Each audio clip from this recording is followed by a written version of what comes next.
Good afternoon, everyone. Welcome. My name is Marilyn Shannon, and this is the Breaking Free Show. And I am so excited to be here today. I am about to jump out of my skin because the story that we are telling today is one for the books. It truly is. And I am really excited to be here. And before we get started, I just want to say hi to Amnon. Are you saying hi today? He's not. He's too busy over there. All right. But we're going to get on with our show. So please remember, you are more than welcome anytime during the show to call us, comment, anything you like, because this is going to be very powerful and you might just have something you want to say. So please feel free anytime, 919-518-9773 to call in, or you can come in on Skype voice. That's voice, no video, at computers, that's plural, the number 2K voice, anytime you like. And if you notice under our video, you can put your name, nickname, and you can be part of our live chat and you can chat with us there as well. And if you have a question or a comment, please feel free to do that. So, my show, each week we bring you the best stories, the most inspirational moments, people doing things, technology, you know, because it makes a difference. And we all get to grow and learn and be inspired from each other. And today's story is extraordinary. So, we're going to be talking about the Radium Girls, written by Kate Moore. So, I'm really excited. I'm going to introduce Kate. And then we have in our studio, we have Rachel Caston and Jory Slotke, and they're going to talk to us about what they're up to. So, I want to first introduce Kate Moore, author of Radium Girls, which is an amazing story and one you will want to pick up this book. I'm telling you, you're going to want to pick it up and you're going to want to read it from cover to cover. So, Kate, welcome to our show. Thank you so much. So, tell everybody who you are. So, my name is Kate Moore, and I'm the author of The Radium Girls. And as you can probably hear in my accent, I am a British writer who fell in love with this incredible American story. And that's why I've written about these amazing women in the book, The Radium Girls. And you fell in love with these girls from doing what? From directing a play about them called These Shining Lives by Melanie Marnich. Perfect. And so, okay, hold on. Now I want to introduce Rachel. Rachel, tell everybody who you are. Hi, I'm Rachel Caston, and I am producing These Shining Lives in Carborough, North Carolina through the Women's Theater Festival. Perfect. And then Jory. Well, my name is Jory Slotke, and I am the director of this production of These Shining Lives. And you both came to These Shining Lives separately, right? Right. So, talk about you. Well, my story is that a year ago in May 2017, I went to Quail Ridge Books on the night that Kate Moore was speaking about her new book, The Radium Girls. And it was a really captivating story. And she said that she was inspired to write the book because she directed These Shining Lives. So then, as I was getting my book signed, I said, oh, that sounds very interesting. We have a women's theater festival that just started in Raleigh, and I think this would be a great fit for the Women's Theater Festival. And I would love to direct that, I'm sure. And so she wrote an inscription in my book when she signed it saying, I hope you get the chance to tell their story to the world. And so I kept that in my mind. I kept trying to plug at different places. And then finally, the process for pitching shows for the Women's Theater Festival opened up, and I made my pitch to direct These Shining Lives. And it was an interesting process because they open it for voting for not the public exactly, but for anyone who's a member of the Women's Theater Festival. And so my show got in the top 3. That's exciting. And now you have a different story, right? Yeah. So basically, I had just moved back to the area. I'm from here originally, but I've been bouncing around. So I just moved back to the area, and I wanted a way to get involved in the theater scene, sort of behind the scenes. And so I approached the Women's Theater Festival, and I said, "Listen, I'm interested in producing, but I don't have a lot of experience. But this is something I'm really passionate about." And the Women's Theater Festival is amazing because they mentor women who want to take on leadership roles in theater, and that's part of their goal is creating more gender equity in community theater. And so they agreed to mentor me, and they said, "Are there any shows that were pitched this season that really spoke to you?" And I said, as an activist, as someone who is really interested in history and progressive causes and workers' rights, these shining lives jumped out at me, and especially because I didn't know the story. I had never heard of the Radium Girls, and so they paired us together, and we like to call it Beshert, which basically means was fate, and we're soulmates, and we're so happy that this story brought us together.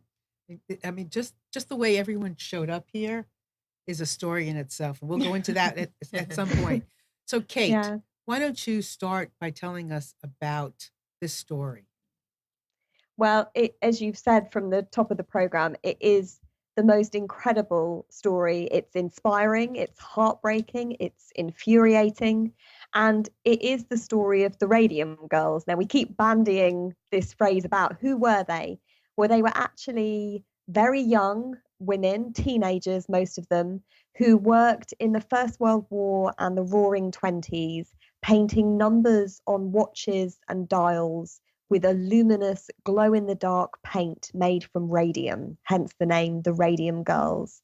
So these young women, most of them working class, signed up to this job. Originally, it was part of the war effort for the First World War, and they would paint these numbers with the glow in the dark paint. And they were taught to lip point, which means they were instructed to put their paintbrushes between their lips to make a fine point for the very small numbers that they were painting on these watches. And in so doing, in putting the brushes in their mouths, they swallowed some of this radium paint. And we know now, we universally know now, that radium is radioactive, and that means the women were swallowing radioactive paint. And so the story of the Radium Girls is of these young women who were poisoned by their work. And once it became evident that they had been harmed by their work, women began dying. They began suffering from the most gruesome, painful, crippling illnesses and, debilitating suffering you can imagine. And the companies refused to admit responsibility. They tried to cover it up, basically. It was an act of egregious corporate greed where they saw the women as expendable. But the Radium Girls were amazing because they didn't take this lying down, despite the fact that they were suffering from what was essentially a terminal illness, a terminal poisoning. They determined to use their last breath to speak out against injustice and to fight the companies, because in so doing, even if they couldn't help themselves, they could help others. And so it's this inspiring story of strong women fighting back against injustice and making the world a better place. So how did you find the play to begin with? Well, it was very interesting hearing Rachel talk earlier about how, she wanted to do something with the Women's Theatre Network because, she's a strong woman and she wanted to tell stories about that. Because I first found Melanie Marnich's play, These Shining Lives, simply through Googling great plays for women. Because as a female director myself, I wanted to put on a play that would enable actresses to have amazing roles, that would centralize the story of women.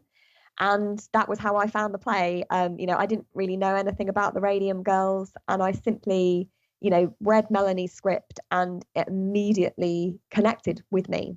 So the moment I found it, I felt a connection with these women, and that starting point of finding the play, of staging my production of These Shining Lives in London, then led me to write The Radium Girls, because until then, no book existed that put the women center stage and gave them a platform to have their stories told in their own words. And that's what I've tried to do in my book, is to give the real women a platform for their story to be heard. Well, you did a beautiful job, because Thank you. you didn't just um, hear what they went through. You knew these women. Um, you gave them you painted them. You painted pictures of these women, so that as you read them and read about them, you knew their personality. you gave their whole being a voice. And so thank you for doing that. Thank you. I mean, for me, that was what was really important, because I think, particularly with a moniker like the Radium Girls, it anonymizes them. We don't know who they were. We don't know that they were Grace Fryer, who liked to go swimming and to go to the theatre, or Quinta MacDonald, who, had 2 young children and was quite cheeky and didn't go to church as often as she should. And what I wanted to do in the book was to restore the individual women to memory, because, it's so easy to sort of, talk about these women dying from their work, and it doesn't feel real. It's just something that happened in history. But when you know that it was Quinta and it was Grace and it was Catherine and Pearl and Charlotte, and you know who those women were, who their families were, what it meant to those families when they lost these women, that's when it becomes real. And that's what I really wanted the book to do, was to shine a light on these individual women. And so readers hopefully can feel that personal tragedy, because it is a personal tragedy. It's also part of history. It's part of women's rights and workers' rights. But ultimately, and at the end of the day, it is the story of, for each of those women, it was their own story. It was one woman's story. They've been bound up in history as a collective entity. But I wanted to restore the individual women to memory. And you did an extraordinary job. And I have lots of Thank questions. you. And I'll tell you, everybody, I've had an opportunity to talk to Kate, and I've held my questions back because I didn't want to do them without all of you listening. So hold on. I want to talk about the play. So and I haven't seen the play, but I'm hoping to get to it this weekend. What is the premise behind the play? Well, the premise behind the play is that it focuses on the central story of Catherine Wolfe Donahue, who was the woman behind the lawsuit in Illinois against the Radium Dial Company in Ottawa, Illinois. And so it really centers around her coming to work for the factory, her home life.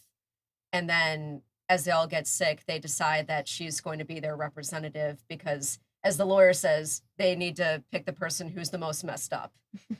And how she goes to court, and it affects her and her husband and her relationships. But at the same time, it really is an ensemble show, and the cast really gelled together, and you saw how it affected them as a group, as a community. And so the premise behind the play is that it's moving across time. We see her from her first day of work until a court date, and then after. And I think what the play does so well, what Melanie Marnich does so well, is what Kate was saying, which is it makes the story personal. We spend a lot of time with Catherine at home with her husband. We see their relationship and their banter.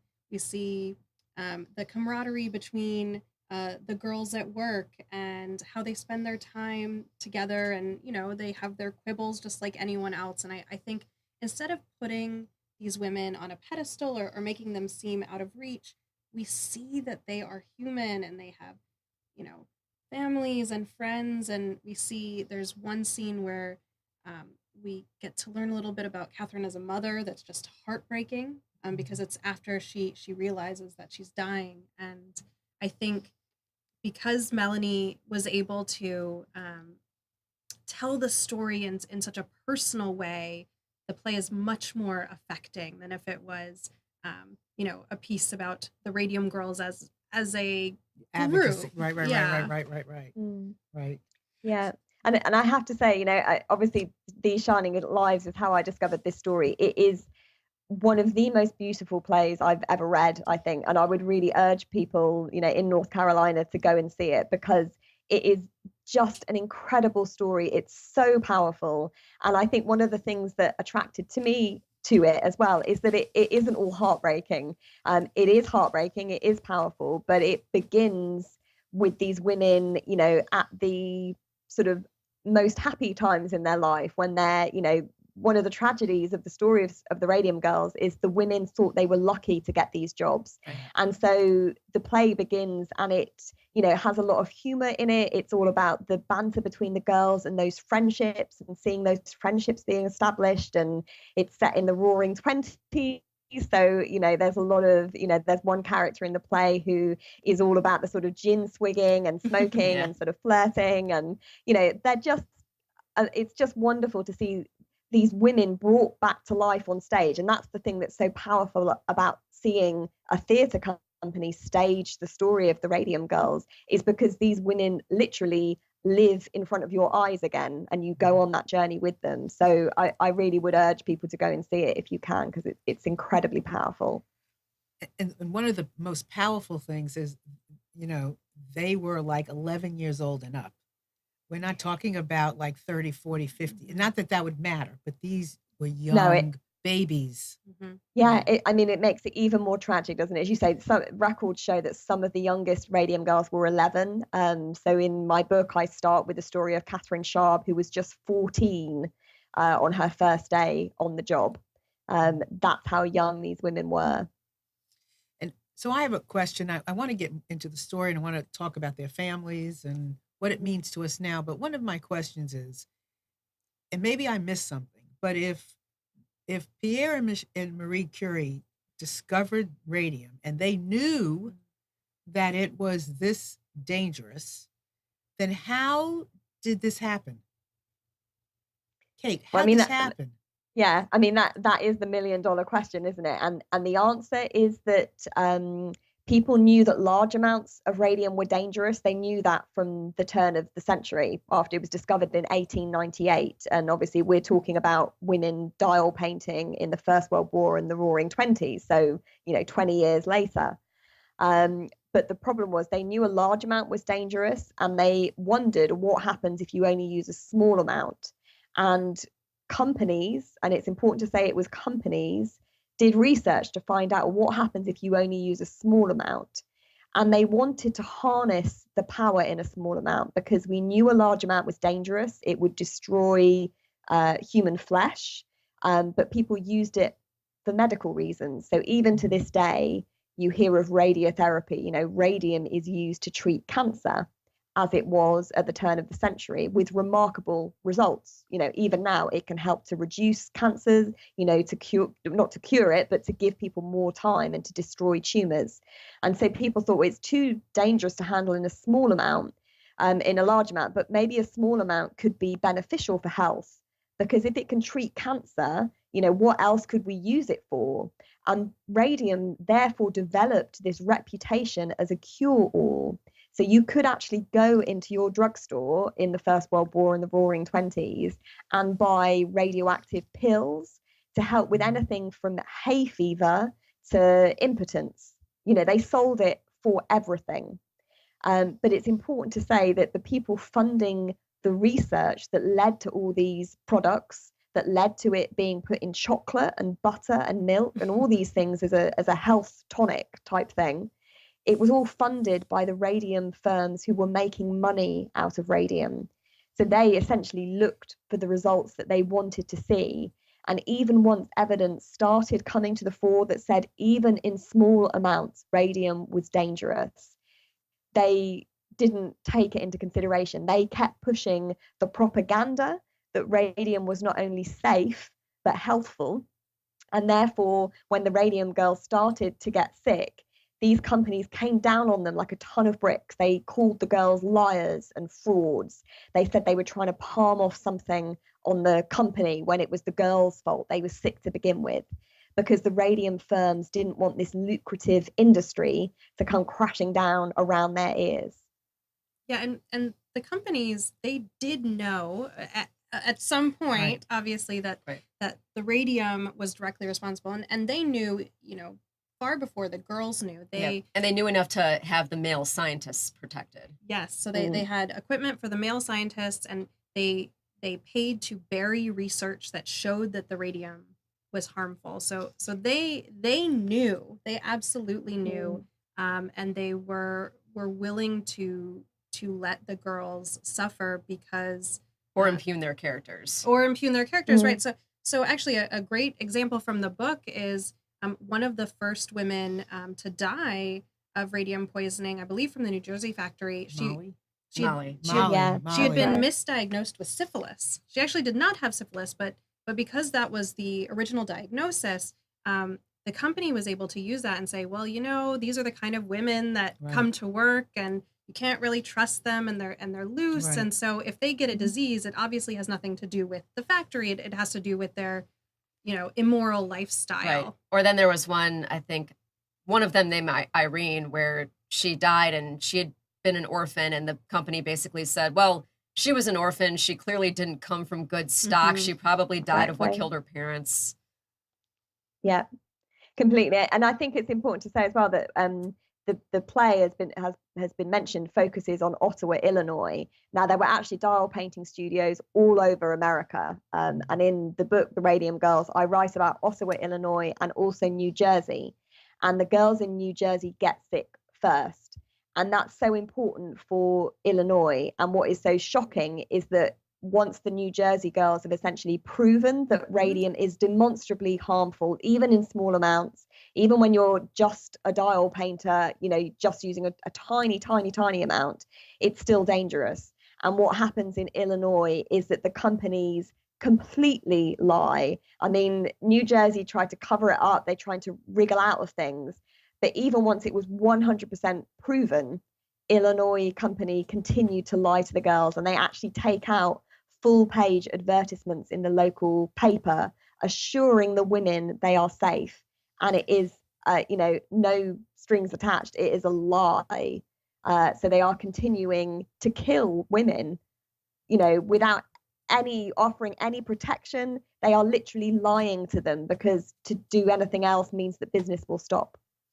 I would think that today, I'm sure plenty of things are going on, but at least we have social media. Because, I mean, news would travel a lot faster.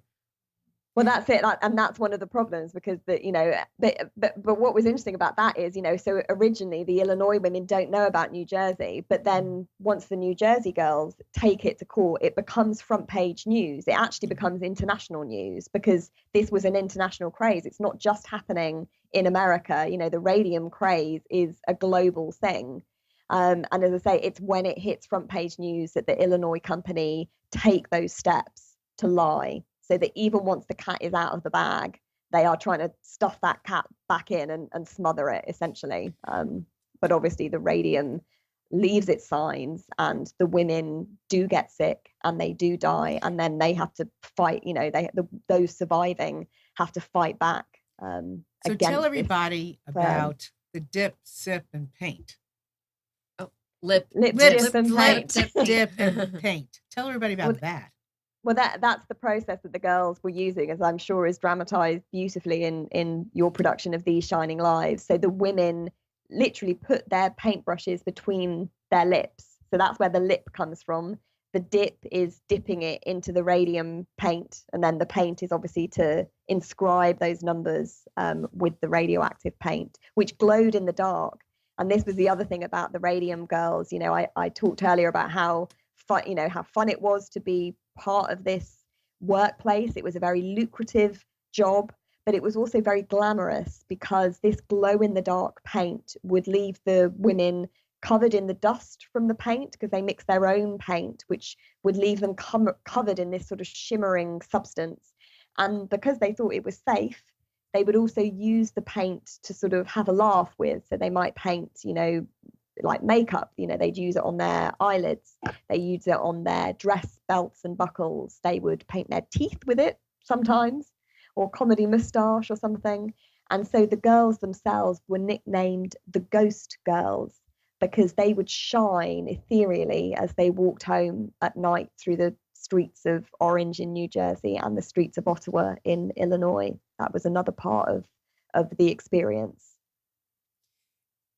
And I read in your book, and then please feel free to comment, that the doctor, the founder of the plant in New Jersey, correct me if I'm wrong, came through the studio, which was a perfect name, right, to give this facility the name the studio, which made it even more glamorous. This artistic profession. Absolutely.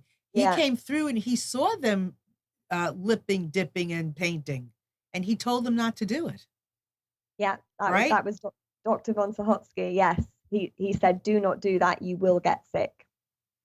He later retracted that in court. Oh, he did. So what you had a process for teaching this, right? Yeah, Yeah. so Jory did a beautiful job. She actually, one of our first rehearsals, sat with the girls at a table and showed them the lip dip paint process, because we need it on stage to look like something that they do every day for years, hundreds of times. And Jory did a Right. wonderful job of And it that. was important to teach them at the beginning and impress upon them, whenever you're sitting at this work table, you are doing this over and over and over again. So after a couple of rehearsals of that, it looked like they had been doing it forever. So what about the families? You got to really connect with families, didn't you? Yeah, yeah, and that was so special, you know, particularly having encountered them through these shining lives. It was this incredible explosion of sort of, you know, a collision of art meets reality, because I, you know, just as had been described in those rehearsals, you know, I'd work with my cast to bring these characters to life. I'd, you know, improvise with them. What was the wedding like? What were they like as people beyond the script, and so on. And then I got to meet, you know, these women's sons, daughters, sisters, nephews, nieces, you know, the family members who knew them and who could tell me what the women were like, you know, what their personalities were like, what their hobbies were like, you know, what did they like to cook. I was interested in every personal detail. And I could also see, you know, the holes that these women had left behind, and uncover sort of heartbreaking elements as well, because as we said, you know, this job was very lucrative, it was very glamorous, and so the women, because they thought they were lucky, promoted it to their sisters and their cousins and their friends. So you ended up with whole sets of siblings doing this job, you know, unwittingly poisoning themselves. You know, whole generations of a single family were caught up in this tragedy. And so for me, some of the details that really sort of were heartbreaking for me were stories, for example, of Sarah and Marguerite Carlo, who shared a hospital room when they both got sick. And that for me was just heartbreaking, to think of them both facing the same fate together in that shared hospital room. I'm going to show one of the pictures of the Mm-hmm. original. Can you put that up? There you go. Yeah. So So, these are the original. yeah, these are the women from Ottawa, Illinois. So Uh-huh. exactly the women depicted in these shining lives. So you can see Catherine Wolfe Donahue, who was mentioned earlier. She's on essentially the front row of seated women, so not the people on the ground. And she's on the left in the black dress. Second one in, that is Catherine Wolfe Donahue, just there. How many women died? We don't know exactly. Thousands upon thousands of women dial painted, but we don't know exactly how many dial painted. We don't know exactly how many died. We don't know exactly how many were crippled or made infertile by this poisoning. The records simply do not exist. And Chris, who is our assistant producer, went to see the play the other day with her daughter. And she said to make sure to mention, she just wrote me, make sure to mention that you save the front seat of the front row. Oh. Yes. So tell everybody about that. Well, the way that we're performing this at Arts Center in Carborough, and it's an unusual setup for the audience, where we have kind of raised seats on the left, raised seats on the right, and then this pit area in the middle. And so we decided to fill the pit area with chairs and then reserve each chair in loving memory of one of the Radium girls, including Mary Curie, the first Radium girl. Yeah, she gets the first chair, and then all of the other women from Kate's book are given their own seats. So there are 30 seats that are set there. Amazing. And Jory also very lovingly put the sisters together. Yeah. So they're sitting with each other. Amazing. And it's Wow. and I think, you know, for the cast to look out on this from the stage and to see, you know, the names of the women that they are portraying right in front of them, it just adds a whole other touching layer to that performance. That's so beautiful. Thank you for doing that. That's wonderful to hear about. What a great idea. So, I've just left me speechless. That's beautiful. Wow, Kate, hearing that must be just awesome for you. It's amazing. I feel really emotional hearing about it. That includes the four of Yeah. us in the studio Yeah. as well. And we keep saying this Yeah. has been such a labor of love. I mean, the entire cast and crew. Yeah, the cast cares deeply about doing justice to the story. I mean, we had a dramaturg, but many people in our cast were doing their own research. And they really wanted to, like, saying, I want to find Frances, I want to find Pearl. Who is this person? And wanting to bring that person to life in the best way possible. Kate, how long did it take you to do all the research for this book? And I always find that quite hard to answer because, of course, I researched for the play first. So I spent several months working on the play, and then all of that research still fed into, writing the book as well. But in essence, once I started researching the book proper, I essentially spent about 4 months doing the research, which included a month in America. But I was working, I had a deadline. So I was working 16, 18-hour days, working weekends. I just lived and breathed this story. So I think to round it all up, probably about 6 months to do it all. Wow. And it's amazing that you can do that, because one of the things that we have said is there's so much emotional labor that you have to put into this story that sometimes you need to step away. I couldn't step away. There was no time in the schedule No. to step away, but I think that probably sort of infused the emotion in it because, as I say, I was with these women and I wrote the book with their pictures around my desk. They were with me the whole time. So I think for me, it actually probably benefited the book. I mean, as I say, I wasn't getting a lot of sleep, but I think that sort of made the story so much part of my own life and my own experience. I wasn't doing everyday things. I wasn't going out and seeing my friends. I was just with the girls and living their lives with them. So I think actually it probably helped that I had no distractions. I wasn't doing anything else. Well, I I'm was just amazed that with it them. only took you 6 months. I would As think, I say, I didn't yes. sleep much. Well, I'm still amazed that it only took you 6 months. It's almost like you were possessed, and it had to get out Yeah. as fast as possible. You were on to something huge that needed to be told in this way. And then Yeah. there's a comment here from R. Reed. I think she was in the play. And she said, let's see. She said, I please thank Kate for the brilliant book. We all read her book to make the show accurate. Must be the actor playing The Rufus actor Reed. playing Rufus Yeah. Reed. Okay, there you go. Yeah. Okay. And Chris just asked her which character. So we can, I really, let me hold up the book again for everybody to see it, because it's brilliant. The story is beyond anything. Go get it, read it. You can also get it on audio. Go see the movie. If wherever you are in the world, go look for not the movie, the play. So I want to talk about bringing it forward now.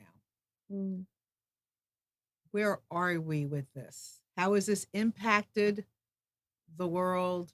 How has this impacted, factory workers?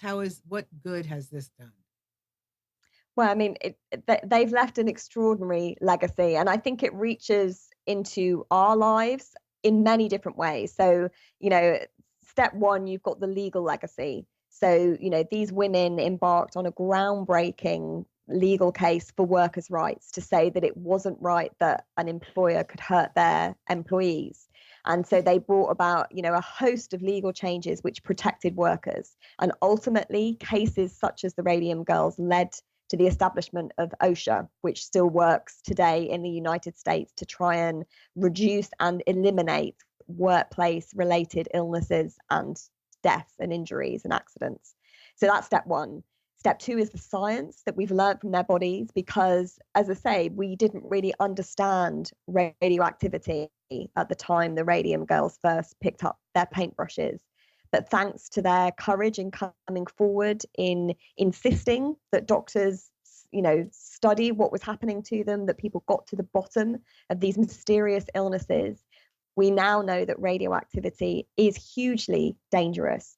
And so thanks to the Radium Girls, people that now work in nuclear industries, people who worked on the Manhattan Project in the Second World War, they were protected. You know, there are safety measures in place now. People know that you have to be careful in handling radioactive materials. So that is another element. For me, I find their story inspirational because I think it resonates today as well.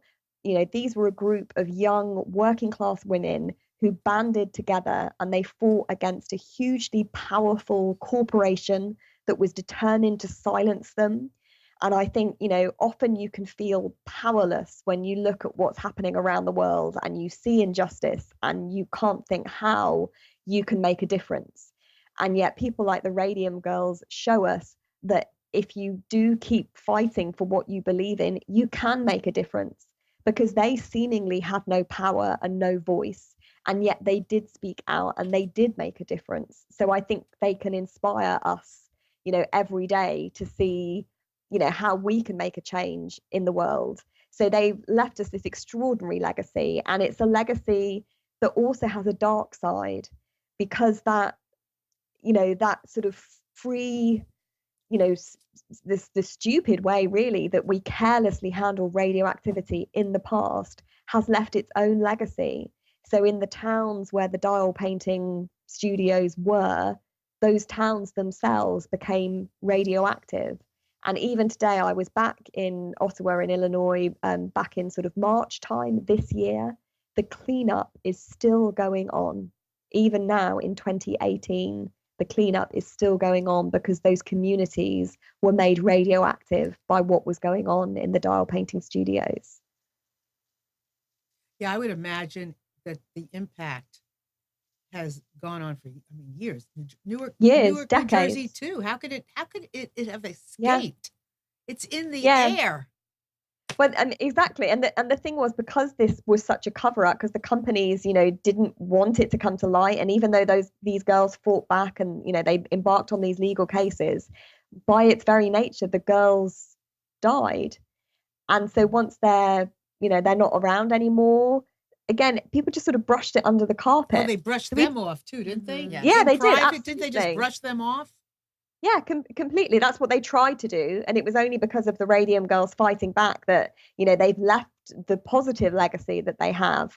But as I say, the cover up was complete. So, you know, I think you said at the top of this program, you've never heard this story before. Yeah. And that is true of people who lived, you know, a stone's throw from Yeah. where the studios were. I mean, I grew up an hour and a half from Ottawa, Illinois. I'm from the Chicago area, and this was a story that I was only dimly aware of, and certainly people didn't talk about it at Yeah, length. yeah, And I just want to add, Kate brought up both the workers' rights perspective and the science perspective, and if that's something that interests people, we actually have two amazing speakers who are doing pre-show programs this week. So Thursday, And this is in North yes, Carolina, in just so Carrboro, you know. in Carrboro, so it's in the Mhm. outside of Chapel Hill, North Carolina.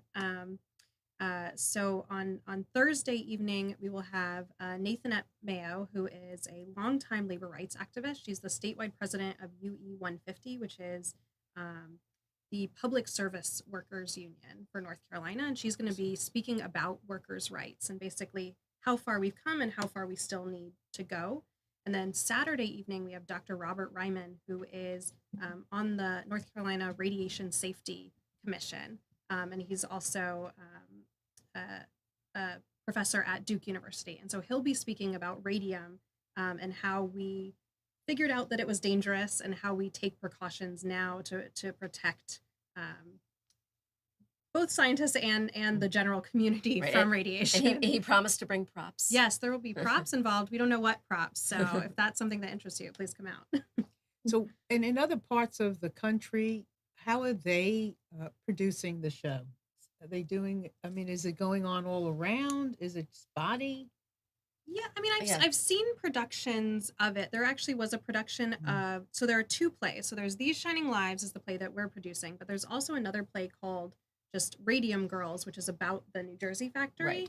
Okay. And so that one is also produced. And there was a local high school that did that production in the spring. So we've seen it around. Yeah, I mean, it's in the canon of plays that people do, and it's especially because it's a great play for women. So, I mean, it's being done around, but it feels like lately there's been so much more activity about the Radium Girls, and we've been trying to figure out why, because it's not an anniversary that we can tell, Mhm. but it seems like people are drawn to this story because of recent events in the last year. I compare it to the Me Too movement, that Ah, it feels like another story that we can look to from the past about women whose bodies were considered expendable, who were harmed at work. They were lied to about the nature of the problem when they tried to get help, mainly from men. And then they started to talk to each other and realized it's not just me. And that is what gave them the strength to then pursue the legal case. that makes perfect sense. Yeah. What do you think, Kate? Why do you Yeah, think? I absolutely. I totally agree. I think that's a really valid point. And I think as well, people are engaged because I think this is a story from history that sort of gives us a lesson for now. You know, a lot of people now, they're worried about the sort of bureaucracy of regulations in the workplace. And a story like this reminds us why they're needed, why we do need regulation. They remind us that without them, people died. And it can be easy to dismiss regulations now as just unnecessary red tape. But you read the story of the Radium Girls and you realize that people died to allow us to have that red tape. It isn't just red tape, it's there for a reason.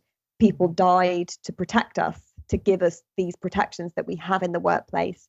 And so I think it's, even though it's a historical story, it's a story that has such resonance because people are talking about rolling back regulations now. And I think a story like this just reminds us how essential those protections are. So when you speak and you go around and you speak about your book and you speak about the Radium Girls, what questions are people asking you? They often ask if it affected the women's children. That's a story that Mhm. often, a question that often comes up. And the answer is that there is no definitive scientific answer to it. There's never been a study done that has definitively said yes or no, it affected the women's children. And speaking anecdotally, I can say that it affected some families and it didn't affect others. And I think it seems to be how sick the women were at the time they were gestating their children. So if the people were very sick, so Catherine Wolfe Donahue in real life, not in the play, she has her children much later. She actually finds out she's pregnant after she's got her diagnosis. Just, you know, the two events are sort of almost parallel. She must get pregnant, then have the tests, and then she um, has the diagnosis before she realizes that actually she is pregnant. And so her children were very badly affected by the radium poisoning, it seems. You know, they died young, they had stunted growth, they weren't physically normal, to use the word normal in that Mhm. context. And so they were very badly affected. But that isn't true of every Radium Girl's offspring. And in the play, they actually go out of their way to say that Catherine had her children before working at the factory, and we think that's probably because it's just Too sad to contemplate. it's too much as an audience member, I think, to see, you know, this young woman pregnant and knowing that she's dying, and so they're definitely there's it's not entirely factual in that way, but I think if you read the But book, it's much more yeah, devastating. Right. yeah, I think it's true with the play as well, because as you say, what Melanie really wanted to do was to showcase Catherine's personal Mhm. life alongside her journey in the factory of being a Radium Girl.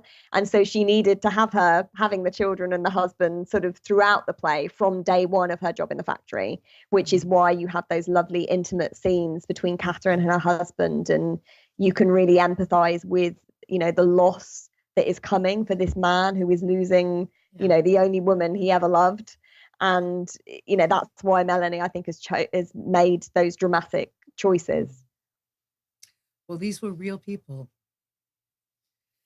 So I just want to remind everyone, please take advantage of this. 919-518-9773. You still have time to call in and chat, or you can come in on Skype, and that's computers, that's plural, the number 2K voice, computers 2K voice, and you can still communicate with us in our chat. And I want to say that H. Reed said, huh? Another read. No, same one. Okay. Said, I don't want to speak for everyone, but it makes us feel honored to hear this.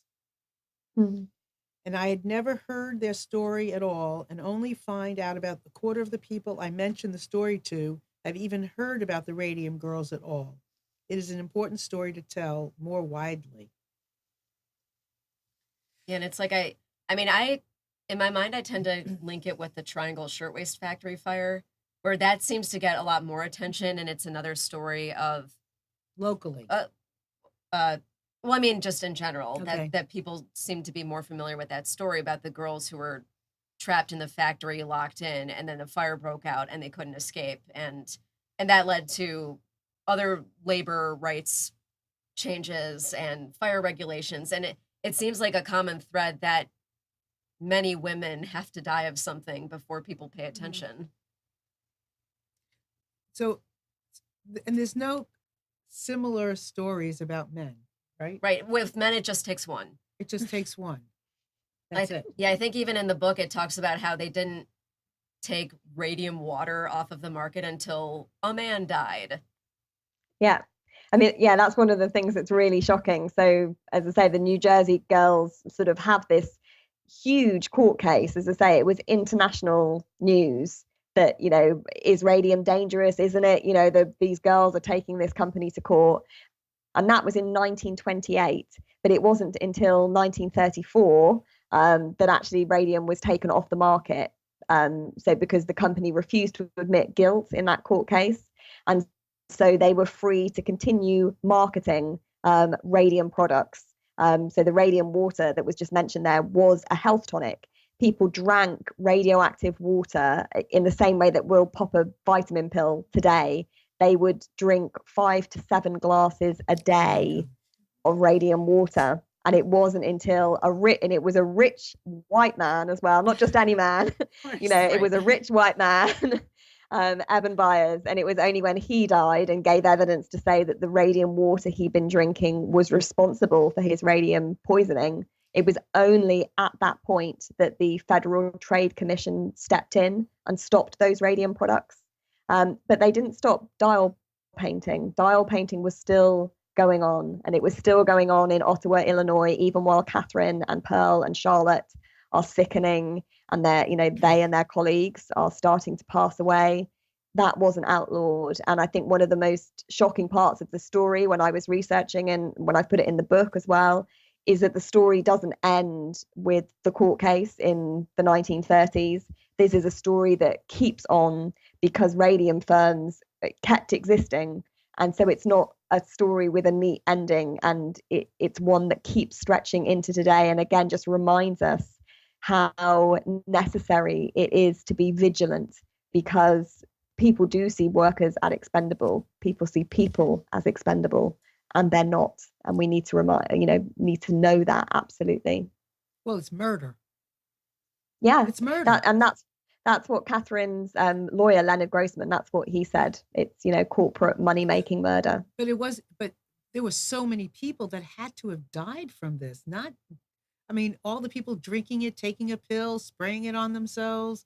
Lots and lots of people died.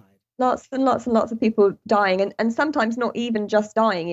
There were stories of radium girls who was sort of struck by their radiation poisoning quite young. Sometimes it made them bedridden, because what would happen is it was getting into their skeletons. That was the effect of the radiation poisoning. Radium's very like calcium. We know calcium goes into our bones. That's what radium does. And there it would emanate its radioactive rays and destroy the bone. So it would literally eat away at the bone while the women are still alive. But that alone wouldn't necessarily kill them. So you had stories of radium girls bedridden, age 24, who then live for another 50 years. And so that sometimes happened with these consumers that you're talking about. They might get sick, they might get a cancer, but they might be able to operate on the cancer. They might be able to shrink the tumor or to amputate the limb that tumor is on, and so save the person's life.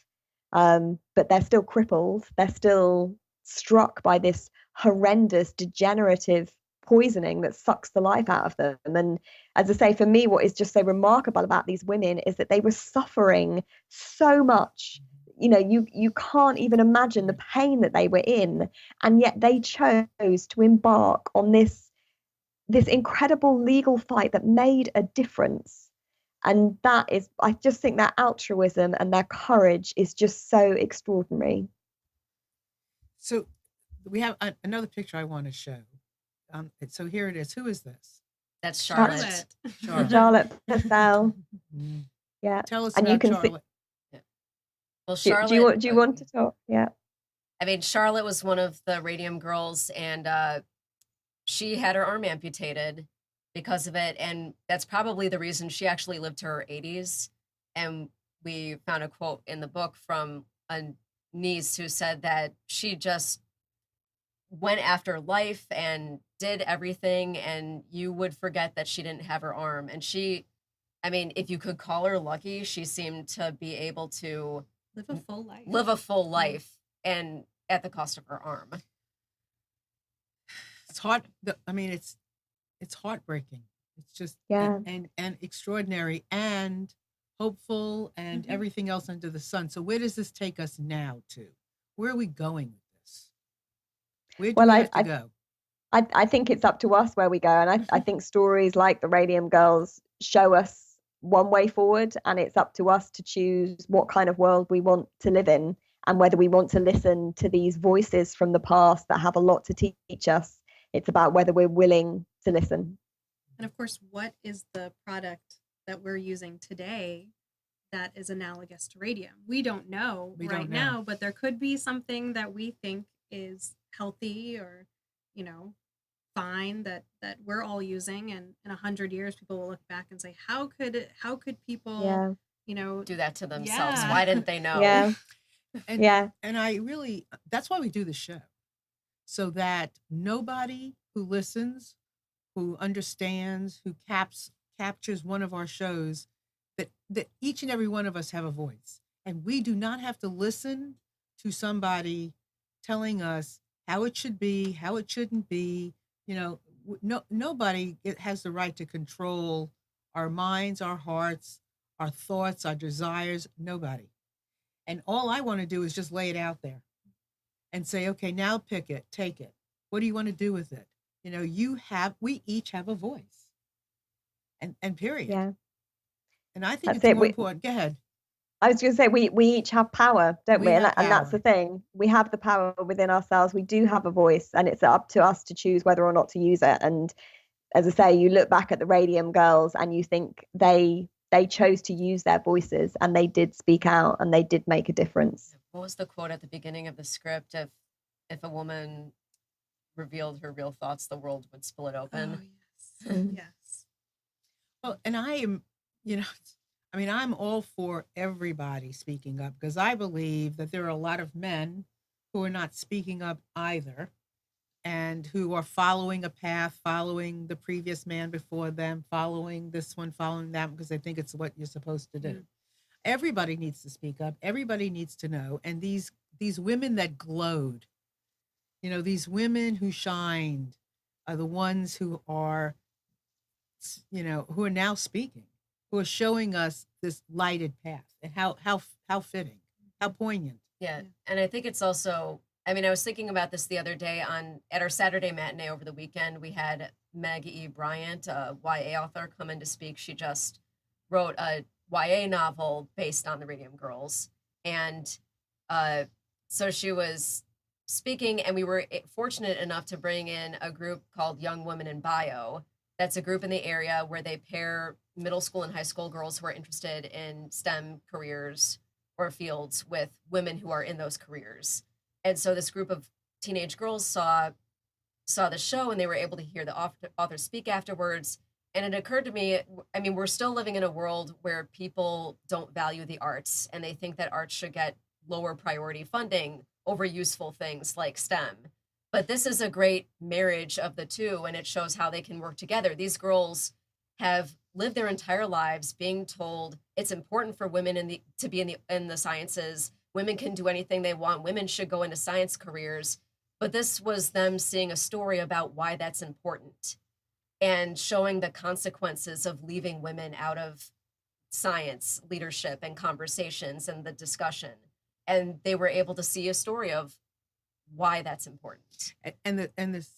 The shame. Well, I mean, there were women watching women have going through this. Mm-hmm. Their bosses, their bosses, their teachers, their trainers were women, and they were telling them what to do, unless they didn't know. So When yeah, I mean, it was female instructresses that were telling them, but obviously they were instructed by the men. And when the women raised concerns about it, it was the men from head office that came out and said, "You don't need to be afraid. There's no danger in radium," even though, as was said earlier, the men in the laboratories were being protected from the radium because they knew it was harmful. But we only have a few minutes left. I'm so sad about that because I want to keep on going. But hold on. So, final words from you, and talk about the show again, where they could find it. And so, final words. Yeah. So These Shining Lives by Melanie Marnich is playing at the Art Center in Carborough, North Carolina. So an easy drive from anywhere in the Triangle and even beyond. So that is going to be Thursday, Friday, and Saturday evening at 8 p.m. and Sunday at 7 p.m. You can get more information at Women's Theater Festival. That's theater with an R-E. womenstheaterfestival.com. And Dory, anything you want to add? That this has been the experience of a lifetime, bringing this story to an audience, and people have been telling me how much they are moved by it, how it made them cry, how it made them think, how they wish they had heard this story earlier. And this is clearly fulfilling a deep need for people to hear about the struggles of other people and how we can learn from them, and the importance of believing women when they say something is wrong. Believing yourself. I mean, and then Kate, I have so many more questions for you. One in particular, where is Melanie? Where is Melanie Marnich? Yes. I'm not sure. I think she might be based in California, but I'm not 100% sure about that. I think she writes for TV now. She does. And you said 6 months to research. How long did it take you to write the book? It's 6 months to do everything. Oh, really? Yeah. Wow, I can't. You did not sleep. As I say, you did not sleep. Because I did not sleep. I mean, I literally didn't. I'd go to bed at 2, 3 a.m. and get up the next day to do more. But these women are just so important to be heard, and I would urge everyone to go and see the play if you can. I would urge you to pick up the book and read it, not because I'm asking you to, but because these women deserve to have your attention. They deserve to be remembered. They sacrificed so much, and they have made the world better for all of us. And to read it is, I hope, not to read about history. I hope these women will become friends for you like they became for me, so that it's not the Radium girls you're reading about. You're reading about Grace Fryer and Catherine Donahue and Pearl Payne. And these women, I hope, will become special to you because they are special women. And I hope you discover their story and hear from them what it was like to be a Radium girl. Jory. Yeah, and we also wanted to say that we will have copies of Kate Moore's The Radium Girls available for sale yes. at all our shows, along with other books about women in science with all female authors, and a portion of the proceeds will go to the Women's Theater Festival. And Kate, when you come back again, will you let us know? Of course. We don't want you near. I would love to. Huh? I absolutely will. I will be in America in the fall, actually, in October. I don't know exactly where I'm going yet for events, but all the events will be on theradiumgirls.com. So if anyone wants to come and hear me speak about these amazing women in more depth, if you check out theradiumgirls.com, all my events will be listed on there once they're all confirmed. That's wonderful. I mean, these stories, they matter so much. All of our stories. Don't hold on to anybody's stories. Don't hold on to yours. Don't hold on to anybody's stories. Just share the stories, because that is how the world gets to be a better place. That is how we learn. That is how we grow. That is how we change. And I love these stories, and I could read them all the time. In fact, I mean, you have my book real quick. Okay, I don't usually like to do this, but here's my book. I just came out with, in just one afternoon, listening to the Hearts of Twins, which again, it's not about me. It's about these stories that impact our lives and teach us how to be in relationship, how to honor relationship because they know how to do it. So with that, Kate, you are amazing. Thank you so much for being here. Rachel, Thank you so Dory. much. Oh my God, this has been Thank you. just wonderful. Thank you. And everybody out there, thank you so much for being here today and listening to this story and do something with it. I mean, make it come alive, do something with it, share it, tell people about it, tell people about the book, tell people about the show. Just tell them. Thank you all for being here. We'll see you next week. Have a wonderful day. Bye.